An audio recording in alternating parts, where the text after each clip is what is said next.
Hey everyone! Welcome back to my channel. It's me. Gagawin natin eye haul. And let's start this Get Ready With Me concealer in the shade Sienna. So, shade siya ng Sienna kasi ano kay Morena Girly. I mean, ito, masabi ko maganda siya. Maganda rin siya mag-blend. Tapos kapag ka-blend mo siya sa mukha, magpapantay yung color mo. It's cute, it's giving, it's beautiful. Next naman is Tinted Premium Sunscreen by Adorn. Na-review ko na to, so make sure to check it out. Make sure to watch that after this video. Maganda to for oily skin kasi hindi ka magmamatika dito. And ayoko rin yung sunscreen na para kang oily tignan. Di mo alam kung dewy ba yun o oily sis. So ayun, I don't like that shit. So this one is giving also. So, recently bought kong fixing spray or setting spray. So, 2-in-1 na siya. Yun, wala kasi akong ginagamit na setting and fixing spray. And syempre, summer ngayon, sobrang init na panahon, sister. Pag nasa school, parang sa bahay, okay ka naman. Fresh ka naman minsan. Pero pag nasa school ka na, iba talaga yung school air. Parang nakakapangit talaga siya. Ito yung pinaka-expensive na nabili ko, I think. Sa makeup, yes. So, this is from BLK. Nag-start na ako mag-ipon-ipon ng mga local products sa mga ganda like Easy, BLK, Happy Skin. Pero ngayon kasi, naubos ko muna yung mga makeup ko bago ako bumili ng bago. For example, mga lip products ko, bakit ka mag-overconsumption. So, tsaka isa pa, nagtitipid ako. Wala na akong pera kakabili ng mga kung ano-ano sa totoo lang. So this naglag yung bahay. So this one is from BLK in the shade Linen. So this is the Soft Blur Powder Foundation. Yung unang trinay ko, parang nagkaroon ako ng mga tiny bumps here dito pag ginagamit ko tong cushion nila. And ito, ayoko siyang ginagamit kasi parang ang cakey ng mukha ko pag ginagamit ko to. So ginagamit ako siya ng brush. And may mirror din siya, which is good for, you know, retouching and shit. Maganda naman siya. I will rate this, I think, 3/5.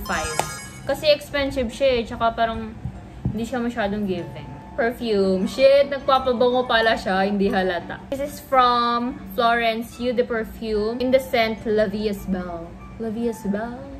Etong scent na to, naamoy ko na siya kasi bumili na ako ng yung inspired scent din ng La Vie Est Belle. Gustuhan ko yung amoy nun kasi parang ang sosyalin ng amoy niya. Pang mayaman yung scent niya. Pero parang kasawa na ako sa scent niya kaya inuubos ko na ito tapos papalitan ko na ulit. Ito, hindi naman ako naaamoy ng iba dito. Parang hindi siya ganun ka-honest. Pero minsan naamoy ko yung sarili ko pag pinagpapawisan ako. Naamoy ko yung sarili ko dito. Mga lumalapit sa akin, hindi ata nila ako naamoy. Parang iba yung naaamoy nila sis eh. Ang scent nito medyo flowery na powdery na matamis pero hindi masyadong matamis. Mabango siya, I like it. Alam niyo kung may pera ako, bibili ako ng original na scent ng La Vie Est Belle. So, ito ay skeleton na ano. Binili ko rin sa Shopee. And actually, nasira to. Inayos lang ng ate ko. Buti inayos niya kasi hindi ako marunong mag-ayos ng mga ganyan-ganyang bagay. Plump. Nasira ko to nung nasa school eh. Hindi ko lang siya dinadala sa school. So, dito na lang siya for bahay. And then, kapag magkakalam ka, para ka lang buto-buto. Next naman is accessories natin, which is suot ko na tong gold bracelet. Stainless steel siya. Maganda siya. I like it. Nabili ko lang ata ito ng 40 pesos. Dangling.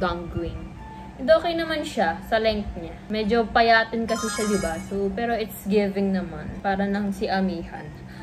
Ito naman is ring. Alam mo, mahilig kasi ako sa sing-sing eh. Ring siya na pa-ribbon type. One naman is parang 30 pesos ata. Medyo cutesy rin siya. And ayan. By the way guys, ang size ko pala sa sing-sing ay size 6. So ayan, balak nyo mag-propose sa akin o kaya bigyan nyo ako ng sing-sing. Ang size ko ay size 6. Yung size 6 kasi maganda siya. Pwede siya sa middle finger ko. Oops, sorry. And pwede rin siya sa index finger. And then, lastly, pwede rin siya sa ring finger. Yan. O, diba? Perfect.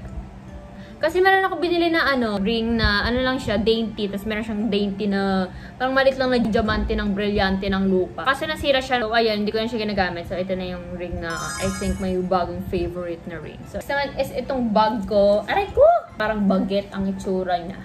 Baget siya sis. Very simple and shit. Ganyan lang style niya. And matigas pala siya.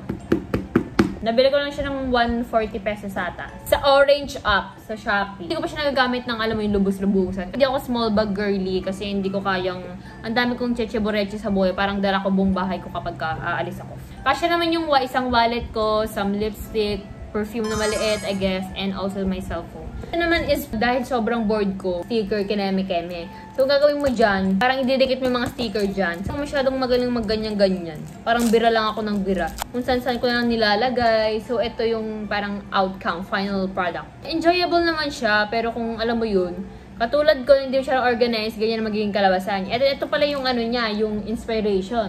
Tignan niyo magkaiba, di ba? Tignan mo tong kumakain sa table na paano pa siya iinom ng coffee niya, nasa table siya. Eto, nakaupo siya dyan, oh. Okay naman siya. Ng boredom kasi hindi naman pwede na 8 hours yung screen time mo, di ba? It's giving brain rotism. My favorite. This is my fucking favorite na ko. And bala kong bumili ng mga ganito, guys. So, ayan. Ganyan siya. 3D puzzle siya and ididikit-idikit. May mga pattern na siya na ganyan, no? Para maano. Tapos ito, may ganyan din siyang ganyan. Super, niya, enjoyable niya.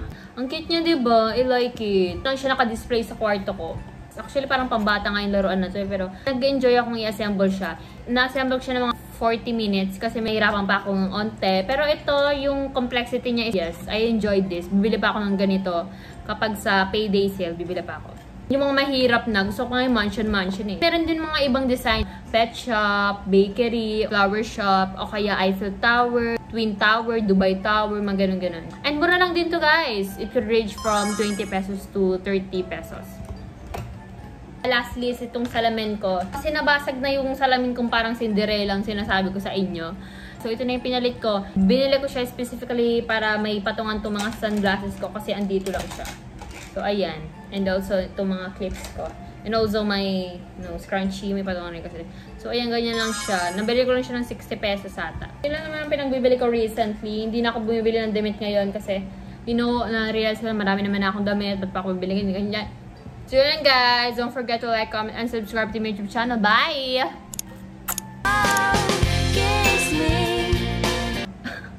Ito nung unang... Fuck! Lagyan ng lipstick. Busy. Ang dami talagang disaster pag nagbibideo ako. Tama ba, Van? Oo, tama. Van-Aid. Ewan ko, but may for emergency purposes.